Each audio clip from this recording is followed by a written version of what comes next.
তাড়াতাড়ি আসবে, গিয়ে কল করবে। ঠিক আছে, টাটা। Good morning everyone. কাজকর্ম তো শুরু হয়ে গেছে অনেক সকাল থেকেই। প্রান্তিক গেল এখন অফিসে, আমার কিন্তু লাঞ্চ বানানো রেডি। কিন্তু এখন আমাকে কিচেন ক্লিন করতে হবে, জামা কাপড় মেলতে হবে, ভিডিও আপলোড করতে হবে, কারণ কালকে রাত্রিবেলা আমার ভিডিও আপলোড করা হয়নি, এডিট করা আছে, আপলোড করতে হবে। এছাড়াও অনেকগুলো কাজ আছে, কারণ ঘর ডাস্টিং করতে হবে, হেয়ার অয়েলিং করতে হবে, কাজের শেষ নেই। আবার টাইম মতো আমাকে অফিসে লগ ইনও করতে হবে। তো চলো এক এক করে কাজে লেগে পড়া যায়। তো সর্বপ্রথম করবো হচ্ছে হেয়ার অয়েলিং, কারণ হেয়ার অয়েলিংটা হয়ে গেলে আমি সব বাকি কাজগুলো করতে শুরু করলে আমার অয়েলিংটা অনেকক্ষণ টাইম পেয়ে যাবে আর কি। তো ফার্স্টে আমি হেয়ার অয়েলিং করে নিই। আমি আমার অয়েল বের করে নিয়েছি, আর এই অয়েলটা জানোই আমি বাড়িতে বানাই, এটা তো আমি আগেও তোমাদের সাথে শেয়ার করেছি। আর এই অয়েলের বেস্টটা হয় কিন্তু একদম কোকোনাট অয়েল। আমার কোকোনাট অয়েলই বেশি ভালো লাগে। অ্যাকচুয়ালি কি বলতো, এক একজনের চুলের জন্য না এক এক রকম অয়েল হচ্ছে বেস্ট। আবার আমি এক ধরনের ওই আমলা অয়েল পাওয়া যেত না, সেটাও ইউজ করেছি ছোটবেলা থেকে, যদিও আমলা অয়েলটাই বেশি ইউজ করেছি চুল যাতে আমার কালো হয় সেই জন্য। কিন্তু জন্ম থেকে চুল আমার কালো নয়, আমলা অয়েল মেখেও আমার চুল কালো হয়নি, আমার চুল লাইট ব্রাউনই থেকে গেছে। তবে আই এম হ্যাপি যে লাইট ব্রাউন, আমাকে আলাদা করে কালার করে লাইট ব্রাউন কালারটা করতে হয় না। হেয়ার অয়েলিং করা হয়ে গেছে, বেড ক্লিন করতে চলে এসেছি। যে বড় যে ব্ল্যাঙ্কেট থাকে না, প্রান্তিকে ফোল্ড করে দেয়, বাট একটু চাদরটা ঠিক করা, ডাস্টিং করা, এগুলো তো আমাকেই করতে হবে। তো এখন বেড ক্লিনিং এর পালা।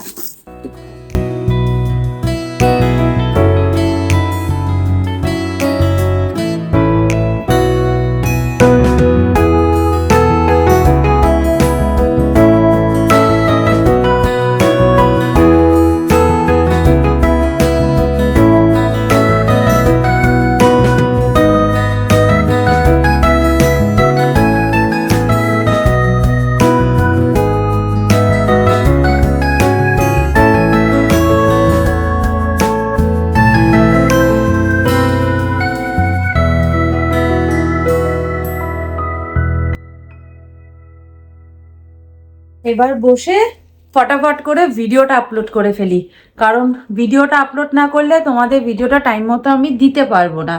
তো ভিডিওটা আপলোডে বসিয়ে দিয়ে না আমি বাকি কাজগুলো করতে পারবো, সেই জন্য ভাবলাম ভিডিওটা আপলোডে বসিয়ে দিই, তাড়াতাড়ি হয়েও যাবে, মাল্টিটাস্কিং হয়ে যাবে।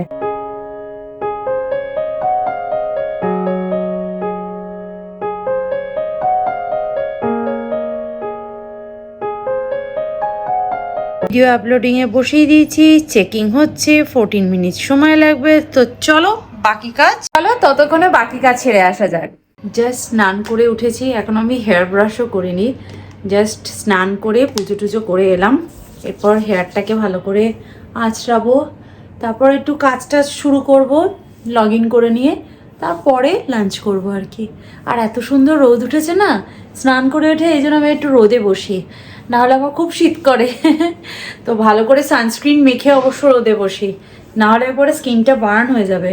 ফ্রাইডেতে আমি ভালো করে ফেসিয়াল করে এসেছি বলে কথা, এখন রোদে বসে স্কিনটাকে পোড়াবো নাকি? শীতকালে কিন্তু অনেকক্ষণ রোদে থাকার পরেও স্কিনটা অতটা বার্ন হয় না যতটা সামারে হয়ে যায়।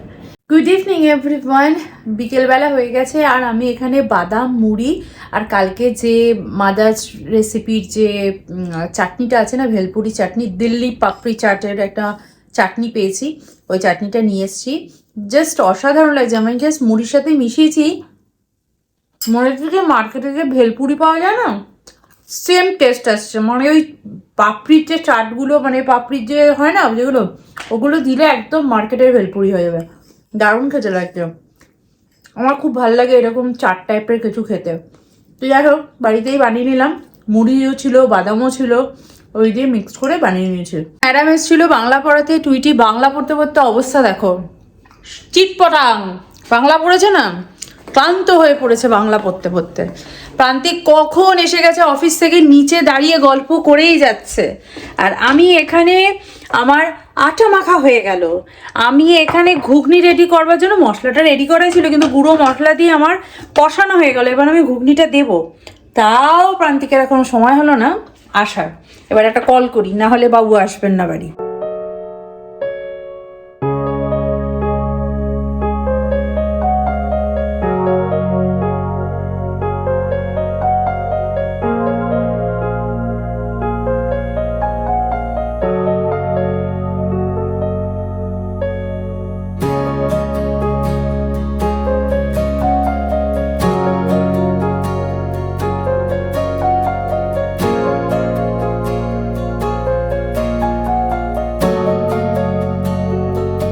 চলো ডিনার রেডি। টুইটি আজকে খুব দুঃখিত, তাই না? খুব দুঃখিত। দেখো দুঃখের জন্য ওর মুখটা একটু দেখো, একটু মুখটা দেখো। দুঃখিত না, কিসের জন্য দুঃখিত একটু মাথা নিচু করে বলে দে তো টুইটি, কিসের জন্য দুঃখিত একটুখানি বল, না হলে বোঝা যাচ্ছে না তো কিসের জন্য। বাংলা কি ছেড়েছে? বাংলা ছেড়েছে? সারাদিনে বাংলায় চলে যাওয়ার, বাংলা পড়া করেনি সেই জন্য ছেড়েছে, সেটা বল। ম্যাডাম আমাকে বলছে ওকে পড়া দিয়েছি রিতার নিয়ে, পড়াটা কেন করেনি? আমি যে ও পড়তে বসেছিল, সত্যিও বসেছিল, কিন্তু ওর মুখস্থ হচ্ছে না, এত বড় বড় লেখা। দেখিস নাক দিয়ে মোটর বেরিয়ে যাবে, না হলে ওই যে ঘুগনিটা কাটছিস নাক দিয়ে বেরিয়ে না যায়। মাথায় হাত দিয়ে খেতে নেই, হাতটা নাবা। এই মুড়ি আছে কি তুমি এখন, আমি কষ্ট করে রুটি করলাম, এখন মুড়ি খাবে? ঘুগনির সাথে? ঘুগনির সাথে মুড়ি খাবে বোধ, সকালে খেও তুমি। যাই হোক, এই হচ্ছে আজকে আমাদের ডিনার। ওই দেখ আবার টুইটে একটু উকি মেরে তাকিয়ে নিল, ধরা পড়ে গেছে, ধরা।